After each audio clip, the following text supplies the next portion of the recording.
Ancient wisdom, 9 ways to speak wisely and win heaven's favor. Dear friends, our lives are reflected in the words we speak. The language we use doesn't just represent the present, it mirrors our past and shapes our future. Speech is the bridge between our soul and the world. It can open doors of opportunity or shut them tight before blessings can arrive. As the ancients said, blessings and misfortunes come from the mouth. A short saying, yet it holds 1,000 years of wisdom. 1. Know what to say and what to leave unspoken. There is a golden rule. In life, one must master 4 ways of speaking. The wiser you are, the more you understand this. Speak what is helpful. Avoid speech that harms. Listen before replying. Use your words to sow kindness and goodness. The mouth is like a vessel of fortune. Fill it with good words, and blessings will find their way. Speak carelessly, and misfortune soon follows. 2. The fox and the nest, a lesson in restraint. Once, a plump fox found a nest full of delicious eggs, but it couldn't squeeze into the hole, so it fasted for 3 days to shrink itself and get in. After eating to its fill, it was stuck inside.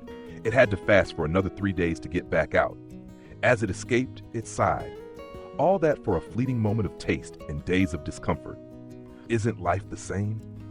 When we speak without care for momentary satisfaction, we may end up trapped in regret far longer than we expect. 3.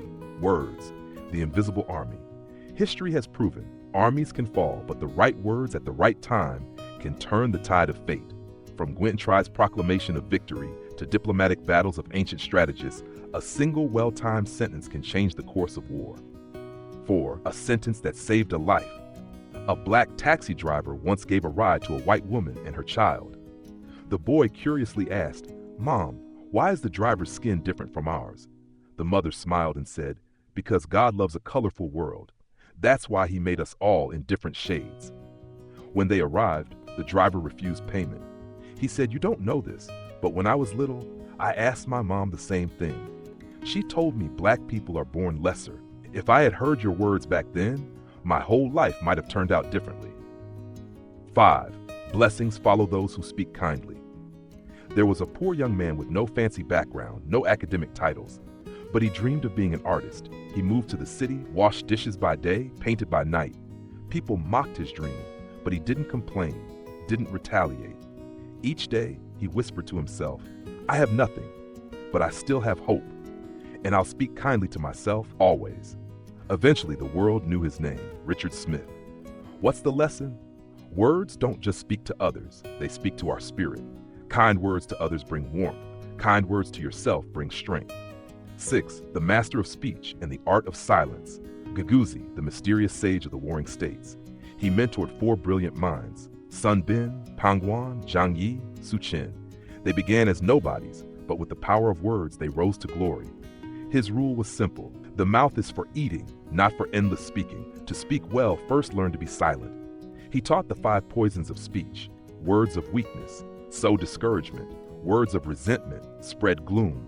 Words of sorrow burden the heart. Words of anger break connections. Words of arrogance invite envy.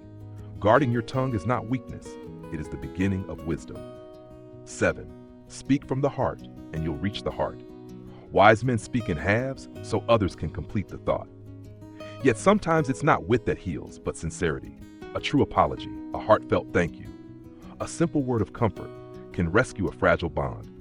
Genuine words shine like stars in the dark, not blinding, but deeply warming. Bitter words bring bitter ends. The old saying goes, a wound from a sword may heal, but a wound from a word can last a lifetime. Cruel words, gossip, slander are blades that cut deep and unseen. A child constantly scolded may grow into an adult full of self-doubt. A wife humiliated too often may quietly walk away. A worker shamed in public may lose all motivation. He who sows storms with his tongue should not expect peace in return. 9. Preserve speech virtue and prosper for generations. Speech virtue is the root of human virtue. He who guards his mouth guards his heart. Want a thriving home? Speak words that build harmony. Want your children to grow noble? Teach them with gentle speech. Want peace of mind? Let go of gossip, slander, and petty words. It's simple. Speak less. Listen more. And before you open your mouth, ask yourself, is this worth saying? Will it bring light or shadow? Final reflection. A virtuous mouth, a blessed life. It takes years to learn to speak, but a lifetime to learn silence. To avoid misfortune, learn to tame your tongue. To invite blessings, speak life into the world. So in all things, don't just speak to be heard. Speak to uplift, to heal, and to leave behind words worth remembering.